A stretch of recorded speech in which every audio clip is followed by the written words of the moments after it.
Brought to you by V-Guard. મામલો શરદ ધાનાણી મુદ્દે મોહન કુંડારિયાનું નિવેદન સામે આવ્યું છે।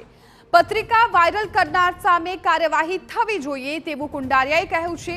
લેવવા અને કડવા પટેલ એક મગના બે ફાડા છે। આવું કુંડારિયાએ કહ્યું અને સાથે જ કહ્યું કે આવી પત્રિકાથી કોઈ અસર નહીં થાય। પોલીસ ઝડપથી કામગીરી કરશે તેવી પણ તેમણે આશા વ્યક્ત કરી છે।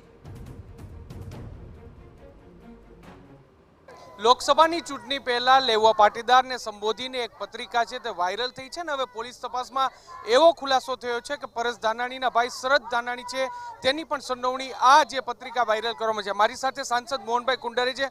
મોહનભાઈ, શું કહેશો? લેવા પટેલને સંબોધીને જે પત્રિકા વાયરલ થઈ હતી કઈ રીતે જુઓ છો આને તમે? ખાસ કરીને છેલ્લા 4-5 દિવસથી આ મુદ્દો પ્રેસ મીડિયા હોય કે ઇલેક્ટ્રોનિક મીડિયા હોય એની અંદર એક ચર્ચાઓની એના ઉપર છે, ત્યારે પોલીસ ફરિયાદ પણ કરવામાં આવી છે। કોશિશ સત્ય બાવજૂદ તપાસ પણ કરી રહી છે।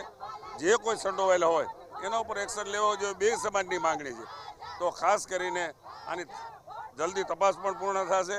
જે કોઈ સંડોવાયેલા હશે એના ઉપર એક્શન પણ લેવામાં આવશે। મોહનભાઈ, શરદ ધાનાણીનું નામ આવ્યું છે, પરેશભાઈના ભાઈ છે અને એની આ સંડોવણી ખુલી છે, શું કહેશો આને લઈને તમે? આજે મેં છાપાની અંદર વાંચ્યું છે, એના ભાઈનું નામ છાપામાં પણ લખેલું છે અને પોલીસ તપાસ કરી રહી છે। જો સત્ય હશે તો એની પણ ધરપકડ કરવામાં આવશે, એના પણ એક્શન લેવામાં આવશે, એ 100% છે। આ પ્રકારની પત્રિકાથી કેટલો ફેર પડતો હોય, શું માનો છો તમે? કારણ કે લેવા પટેલ અને કડવા પટેલને સામસામે કરી દેવાની પણ એક વાત છે, એક ચર્ચા છે તે થઈ રહી છે। આ બે સમાજ સાથે છે। ગઈકાલે જબરજસ્ત પાટીદાર સંમેલન પણ મળ્યું હતું। બે સમાજના રાજકોટના અને જિલ્લાના મોભીઓ પણ હાજર રહ્યા હતા।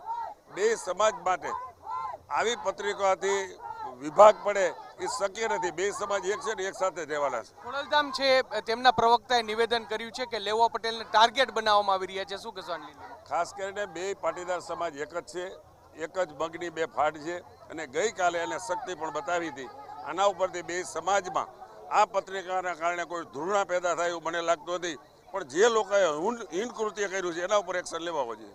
એટલે સાંસદ મોહનભાઈ કુંડારિયા છે કે જેઓ સ્પષ્ટપણે કહી રહ્યા છે કે જે પણ કસૂરવાર હોય તેની સામે કાર્યવાહી થવી ખૂબ જ જરૂર છે। જો શરદ ધાનાણીનું નામ હોય તો તેની સામે પણ કાર્યવાહી થવી જોઈએ। કેમેરા પર્સન ભાવેશ લશ્કરી સાથે મોહિત Bhatt, TV9 Rajkot. Brought to you by V-Guard.